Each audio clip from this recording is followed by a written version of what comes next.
Surendra coaching classes YouTube channel पे आपका स्वागत है। और आज का टॉपिक है क्लास 10th एनसीईआरटी मैथ में प्रश्नावली 1.2 का प्रश्न क्रमांक 6 और 7 को आज हम हल करेंगे। तो चलिए प्रश्न क्रमांक 6 को हल करते हैं। प्रश्न 6, व्याख्या कीजिए कि प्रश्न दिया हुआ है हमको और बोलता है कि इसको बताइए कि ये भाज्य संख्याएँ क्यों हैं। तो चलिए हम इसको जान लेते हैं। इससे पहले भाज्य और अभाज्य संख्या को हम जान लेते हैं कि भाज्य संख्याएं क्या होते हैं और अभाज्य संख्याएं क्या होते हैं। तो भाज्य संख्याएं जैसे किसी संख्या का हम गुणनखंड करते हैं तो 20 का करते हैं तो ये कितना 2 बार 10 बार में आ जाएगा। ये 2 पंचे 10 5 बार में और ये 5 एकम 5। तो भाज्य संख्याएं ऐसी संख्या जिसके गुणनखंड स्वयं और एक के अलावा अन्य कोई संख्या भी हो भाज्य संख्या कहलाते हैं। जैसे यहाँ पे आप देख सकते हैं कि 2 गुणे 5 गुणे 1 और 20। तो यहाँ पे स्वयं और एक के अलावा इसके 3 गुणनखंड और होते हैं तो यह भाज्य संख्या कहलाती है। इसी प्रकार एक और उदाहरण से देखते हैं हम कि जैसे 10 का करते हैं तो ये 2 पंचे 10 और 5 एकम 5। तो इसका कैसे आ जाएगा कि 2 गुणे 5 गुणे 1। अब यहाँ पे भी देख सकते हैं आप गुणे 10 कि 10 और 1 के अलावा इसके 2 गुणनखंड और हैं तो यह भाज्य संख्या कहलाती है। भाज्य संख्या जिसके जो स्वयं और एक के अलावा अन्य संख्याओं से भी कटे उसे भाज्य संख्या कहते हैं। और अभाज्य संख्या भी जान लेते हैं हम। अभाज्य संख्या क्या होती है? जो स्वयं और एक के अलावा किसी अन्य संख्या से ना कटे अभाज्य संख्या कहलाता है। जैसे 3 को हम काटते हैं 3 एकम 3 तो ये क्या हो जाएगा? स्वयं 3 से कट रहा है और 1 से कट रहा है तो यह क्या कहलाएगा?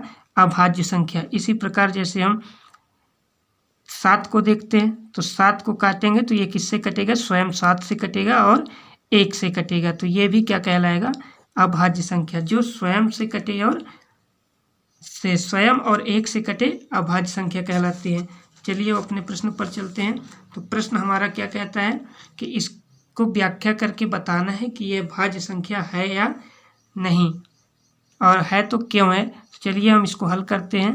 तो हम मान लेते हैं पहली संख्या क्या है हमारे पास? 7 गुणे 11 गुणे 13 प्लस 13। इसको हम पहली संख्या बराबर ये इसको हम इसमें आप देख सकते हैं कि 13 दोनों में उभयनिष्ठ है तो इसको हम कॉमन ले सकते हैं। दोनों से बाहर रूट कोष्टक से बाहर निकाल सकते हैं तो हम निकाल दिए इसको। तो देखिए अंदर क्या बचता है? 7 गुणे 11, यहाँ से 13 निकल गया तो यहाँ 1 बचेगा, प्लस यहाँ से भी 13 निकल गया तो यहाँ पे भी 1 बचेगा। तथा दूसरी संख्या क्या है हमारे पास? दूसरी संख्या है हमारे पास 7 गुणे 6 गुणे 5 गुणे 4 गुणे 3 गुणे 2 गुणे 1 और प्लस 5 दिया है। तो इसमें भी आप देख सकते हैं कि यहाँ पे 5 है और यहाँ पे भी 5 है तो दोनों में 5 उभयनिष्ठ है। इसको हम कॉमन ले लेते हैं। तब क्या बचता है अंदर? 5 गुणे 6 गुणे, यहाँ पे 5 कॉमन निकल गया तो यहाँ पे क्या बचेगा? 1 आएगा, गुणे 4 गुणे 3 गुणे 2 गुणे 1 गुणे प्लस यहाँ से भी 5 निकल गया कॉमन तो यहाँ पे क्या बचेगा? 1 बचेगा। इस प्रकार से अब आप देख सकते हैं कि इसमें दोनों में 5 उभयनिष्ठ तो हम इसको बाहर निकाल लिए हैं। अब हम लिखेंगे यहाँ पे कि अतः संख्याएं, ये जो संख्याएं हैं हमारे पास 7 गुणे 11 गुणे 13 प्लस 13 और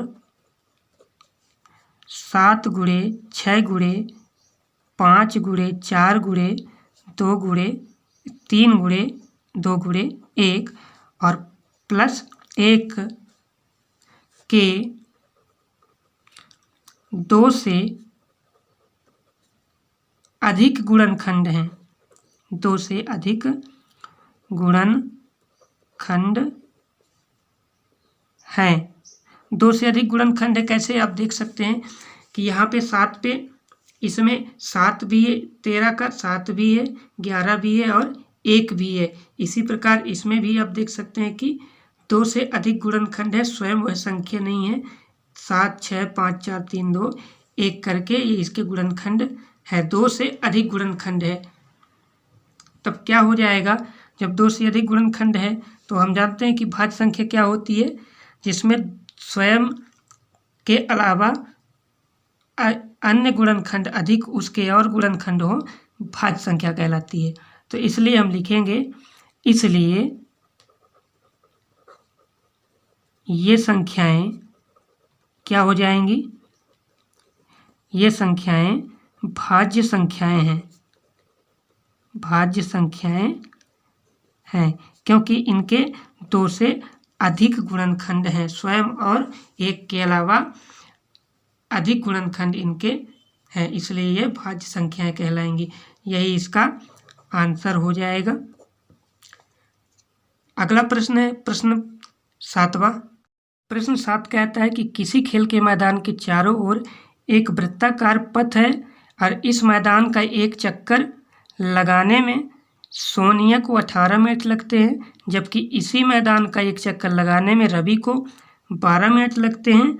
तो माना कि वे दोनों एक ही स्थान और एक ही समय पर चलना प्रारंभ करके एक ही दिशा में चलते हैं, तो कितने समय बाद वे पुनः प्रारंभिक स्थान पर मिलेंगे। कि जिस स्थान से वह चले थे प्रारंभ होकर, तो कितने समय पश्चात उस स्थान पर वापस पुनः मिलेंगे, यह हमको ज्ञात करना है। तो कहने का मतलब इसमें जो 18 है और 12, इसका हमको अभाज्य गुणनखंड निकालना पड़ेगा। तो चलिए इसको भी हम हल करते हैं। तो लिखते हैं हम हल, इसका अभाज्य गुणनखंड कर लेते हैं। पहले 18 का कर लेते हैं, तो ये किससे कटेगा, 2 से कट जाएगा, तो 2 9 18। अब ये 3 से कटेगा, 3 तिकाई 9, अब 3 एकम 3। इसी प्रकार 12 का भी कर लेते हैं, तो ये किससे कटेगा, 2 से, 2 छक्का 12, 2 3 6 और 2 3 एकम 3। तो ये क्या हो जाएगा, यहाँ पे हम लिख सकते हैं 18 बराबर 2 गुणे 3 गुणे 3 और गुणे 1। इसी प्रकार 12 का भी 2 गुणे 3 गुणे 1। अब इनका हमको क्या बोला है कि इनका एलसीएम ज्ञात करना है हमको। तो हम क्या करेंगे, एलसीएम किनका 18 और 12 का। तो क्या हो जाएगा, एलसीएम में क्या करते हैं कि जो संख्याएं जोड़े बनते हों जिनके, उनको एक बार लिखना है, और जो दोनों में है उनको एक बार लिखना है, और जो जिनका जोड़ा नहीं है उनको पूरा लिखना है। तो आप देख सकते हैं यहाँ पे 2 का जोड़ा है और 3 का जोड़ा है, जैसे हमने इसमें टिक कर दिया है, गोला लगा दिया है। तो इनको एक एक बार लिखना है। तो चलिए लिखते हैं गुणनखंड इसके एलसीएम। तो यहाँ से 1 2, फिर यहाँ से एक ये 2 गुणे यहाँ से ये 3 और गुणे इन जोड़े में से एक 3 और गुणे 1। तो क्या हो जाएगा, इसको हम गुणा कर लेते हैं। तो 2 दूना 4, 4 तियाँ 12 और 12 तियाँ 36। तो इसका एलसीएम कितना आ गया, 36। तो हम लिखेंगे अब कितने समय पश्चात वे मिल रहे हैं, तो लिखेंगे अतः वे पुनः 36 मिनट पश्चात मिनट बाद प्रारंभिक स्थान पर वापस मिलते हैं, प्रारंभिक स्थान पर मिलेंगे, स्थान पर मिलेंगे। तो इनका दोनों का एलसीएम निकालना था कि वे कितने समय पश्चात अपने प्रारंभिक स्थान पर मिलेंगे। तो ये इसका आंसर हो जाएगा।